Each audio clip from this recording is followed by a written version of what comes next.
Hey, what's up everybody? Coach Kyle here, and if you like this video, please give it a thumbs up, subscribe to the channel for future content, and look back at old videos. There's a bunch of them. If you find this topic especially helpful or interesting, please share it. And the topic today is real food versus sports food. And I have an article, a couple studies brought up that compare and discuss the options of like bananas, raisins, etc. versus gels, sports drink, wafers, whatnot. So the first one is a New York Times article, and it looks at and discusses and interviews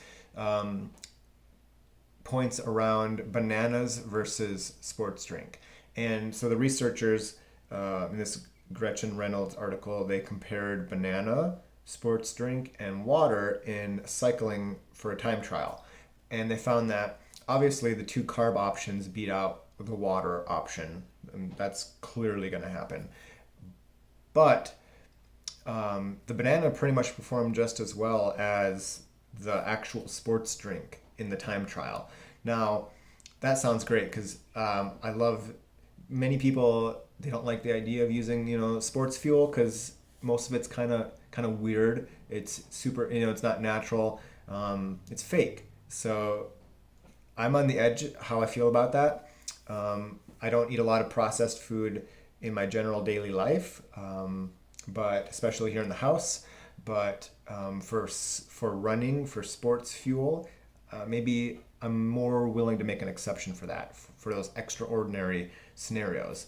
But here we have, the bananas performing pretty much just as well, on par as actual sports fuel. And the nice thing about this is bananas are, like 17 cents a banana, and a gel is like $1.50 a gel. So, so one thing to consider here in the article and in the study, they mentioned that the cyclists on the bananas experienced bloating.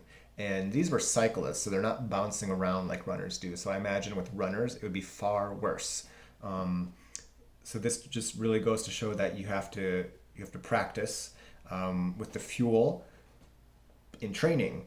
Now, something to consider is that I feel for ultra marathons, maybe marathons, especially for ultra marathons, when the runner's not really going that fast. Ultras basically run easy for as long as you can. It's very low effort. So, and this was a high effort time trial. So maybe during a low effort long run, the banana would be okay. And actually in this article, they mentioned at the bottom dates, and I've made Datorade. It's Datorade, and it's just blended dates, dried dates, and dates are very high in sugar, and the Datorade actually tastes pretty good. So that's something you could it's a super viable option, as is maple syrup. There's at least one, probably more, companies out there that kind of sell maple syrup. Maybe they add a little bit to it as a sports fuel, and it's in gel packets. And Tapped, I think, is one of them. And then Honey Stinger uses honey, so honey is also a great option. And then a couple other studies I found here on raisins. So one is metabolic and performance effects of raisins versus sports gels, and one compared sun-dried raisins to those sport jelly beans. And basically, raisins appear to be a cost-effective source of carbs for pre-exercise feeding in comparison to sports gel for short-term exercise bouts. And this one said, therefore, sun-dried raisins are a natural, pleasant, cost-effective carb alternative to commercial sports jelly beans that can be used during moderate to high intensity endurance exercises. And interestingly enough, in one of these studies, they mentioned that the subjects actually preferred the taste of the raisins over the jelly beans. And if you've ever had jelly beans, these sports jelly beans, they're extremely flavorful. And I used them a long time ago, and I've actually never used them since because I didn't like them very much, because I felt like they made me thirsty, because the flavor was very potent. I think they mentioned like extreme watermelon or something like that. So, and I've used dried cherries and raisins in races before, when I was back when I was doing ultras. So, yeah, totally viable options. You could use them you got to pick and choose. Do you want to use these in training so you don't have to spend $1.50 or whatever on $1.50 gels, or buy this expensive sports fuel for all your long runs, and then maybe sprinkle in dedicated sports nutrition in your training to prepare for using that during your races? Or do you just want to go, full throttle into bananas and raisins and dates?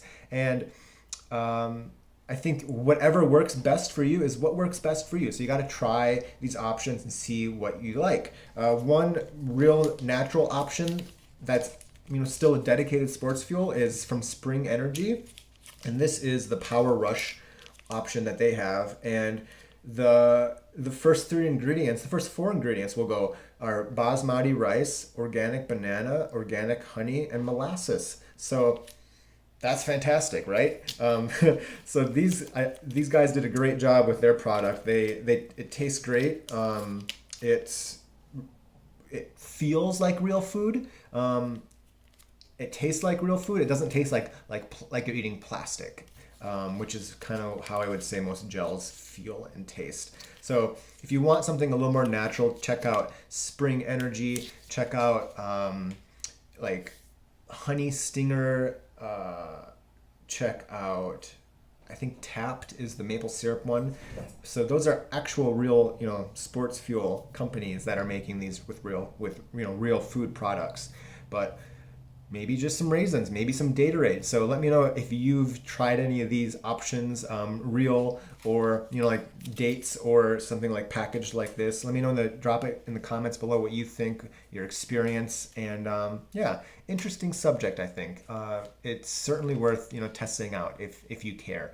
And I think most runners maybe care a little bit about what they're putting in their body. So it's interesting. And then I think I like the idea of raisins. Maybe if I get back into long distance running here on post-marathon, maybe I'll look into trying out something like this. So as always, you keep running and I'll keep coaching.